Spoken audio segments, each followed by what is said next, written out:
topik selanjutnya yang akan kita diskusikan ini mengenai diferensial. Di pertama-tama kita akan lihat diagram berikut.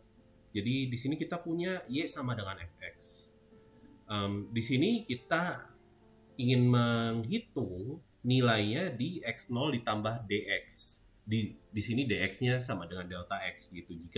Jika kita tahu nilai dia di X0, Y0, sebutlah ini di titik P, kita ingin mengetahui nilai dia di X0 digeser sedikit gitu. X0 ditambah delta X atau X0 ditambah Dx. Tentunya kita bisa menghitung selisihnya. Selisihnya kita sebut dengan delta Y di bagian paling kanan. Namun tentunya seringkali ini sulit untuk dihitung nilai fungsinya di X0 ditambah Dx ini. Maka dari itu kita bisa melakukan hampiran atau penaksiran dengan cara menggambar garis singgungnya di titik X0, Y0. Sehingga kita punya hampirannya dan selisihnya dengan nilai aslinya kita beri nama dy. Dan dy ini yang disebut sebagai diferensial dari y di titik x sama dengan x0. Jika kita bisa lihat lebih lanjut, dy ini sebenarnya atau konsep diferensial ini sebenarnya yang membuat notasi Leibniz kita dy dx ini bisa dipandang sebagai pecahan, yaitu dy per dx, karena dx-nya di sini didefinisikan sebagai delta x gitu. Sebagai contoh, misalkan kita ingin menaksir nilai sin dari pi per 3 ditambah 0,006. Di sini kita misalkan dulu kita punya y sama dengan sinus x.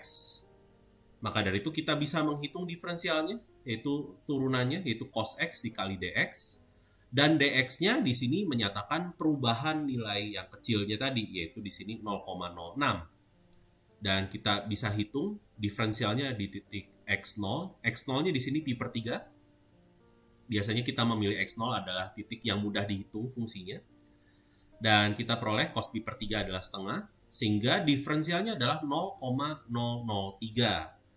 Maka dari itu, untuk menaksir nilai yang diinginkan, kita cukup tambahkan saja nilai dari sin pi per 3 dengan diferensial dari y-nya.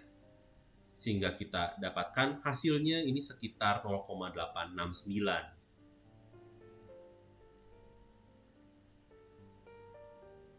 Sekarang kita lihat kasus yang berbeda. Jadi di sini kita punya fakta bahwa luas lingkaran itu adalah pi dikali jari-jarinya dikuadratkan. R di sini menyatakan jari-jari. Maka perubahan luas jika lingkarannya berubah jari-jarinya, ini bisa kita taksir ya. Di sini perubahan luas ini harusnya delta L. Namun kita bisa taksir dengan diferensial dari L, yaitu 2 dikali pi dikali R dikali diferensial dari R-nya. Jadi kita bisa menghitung rasio perubahan luas lingkarannya jika diketahui rasio perubahan jari-jari lingkarannya, yaitu adalah delta L per L. Namun sekali lagi kita bisa menaksirnya dengan dl dibagi L yang adalah 2 dikali dr per R. Jadi jika kita punya jari-jari lingkarannya ini bertambah 2%. Artinya perubahannya itu 2 per 100 dari jari-jarinya, yaitu dr-nya adalah 2 per 100 R, sehingga dr per R-nya itu adalah 2 per 100. Maka dari itu luasnya bisa kita taksir, dia bertambah sekitar 2 kali perubahan rasio jari-jari lingkarannya, yaitu 4 per 100, yaitu sekitar 4%. Dan selanjutnya kita sebenarnya sudah melihat ini pada awal bab turunan. Jadi ini kita lihat dengan secara lebih umum di sini terkait laju perubahan.